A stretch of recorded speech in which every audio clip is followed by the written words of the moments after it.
Something sacred is stirring in the unseen. The Spirit of God is whispering to his people, not in thunder, not in chaos, but in the quiet divide that is forming within the church itself. It is a separation not of denominations, but of hearts between those who merely profess faith and those whose lives are consumed by it.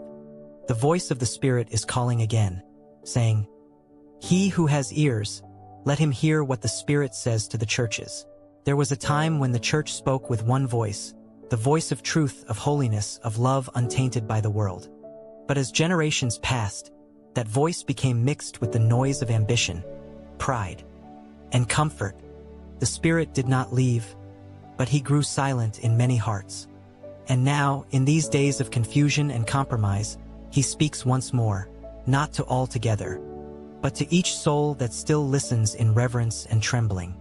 The hidden separation has begun.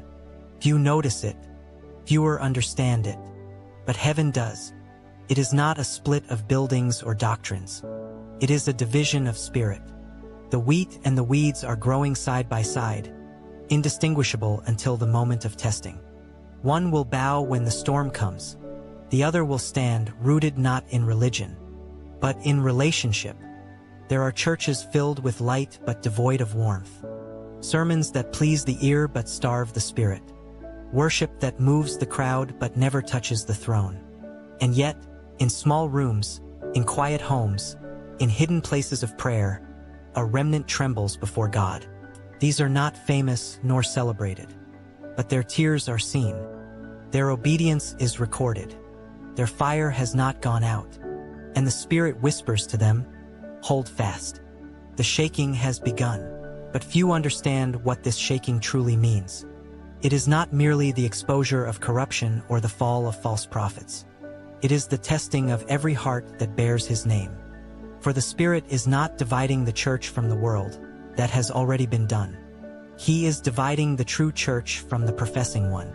It is a divine sorting, invisible, holy, and irreversible. And even now, angels move quietly between the rows, marking those who sigh and cry for the sins of their generation. Ezekiel 9 verse 4, once the Spirit spoke to the 7 churches of Revelation, Ephesus, Smyrna, Pergamum, Thyatira, Sardis, Philadelphia, and Laodicea. And though their stones have crumbled, their spirits live on in the modern age. Every believer today is part of one of these churches, whether of love grown cold, or of faith refined in fire. The Spirit still speaks, but not all still hear. To Ephesus, he says, "You've forgotten your first love." To Sardis, "You have a name that you live, but you are dead." To Laodicea, "You say you are rich, but you are poor, blind, but naked." And to Philadelphia, "You have kept my word, and I will keep you in the hour of trial."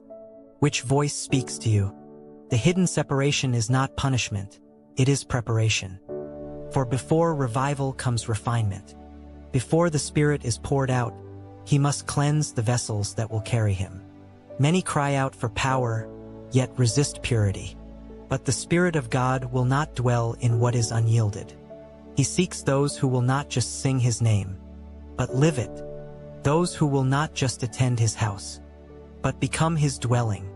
And this is where the true church is being formed, in secret obedience, not public applause. In quiet surrender, not religious noise. The Spirit is drawing a line that no man can erase. But still, there is hope. The same Spirit who divides also restores. He separates only to purify. He wounds only to heal. He exposes only to redeem. Even now, he is calling many back to simplicity, back to holiness, back to the trembling joy of first love. He is whispering, "Return to me before the darkness deepens." For soon, the night will fall when no one can work. And maybe that is the message we have forgotten, that before judgment, God always sends a whisper. Before the flood, he sent Noah. Before the fire, he sent angels. Before the cross, he sent John crying in the wilderness. And before the great shaking of the last days, he sends his Spirit to warn the church, not in anger, but in mercy. Do you feel it? That quiet unrest in your spirit? That subtle sense that something sacred is shifting? That is not anxiety. That is invitation. The Spirit is calling you to step across the unseen line, out of lukewarmness and into fire, out of comfort and into calling, out of religion and into relationship. This is not a message to fear. It is a message to awaken. The true church is not collapsing. It is awakening, purified, consecrated, reborn in the fire of love. Those who endure will shine like stars in the darkness. Those who listen will walk in the power of the age to come. And when the final separation is complete, heaven will not ask, "Which church did you attend?" He will ask, "Did you hear my Spirit when I spoke?" The Spirit still speaks, not to buildings, but to hearts, not to crowds, but to souls. The hidden separation is not the end of the church. It is the beginning of her purity. He who has ears to hear, let him hear what the Spirit is saying, even now.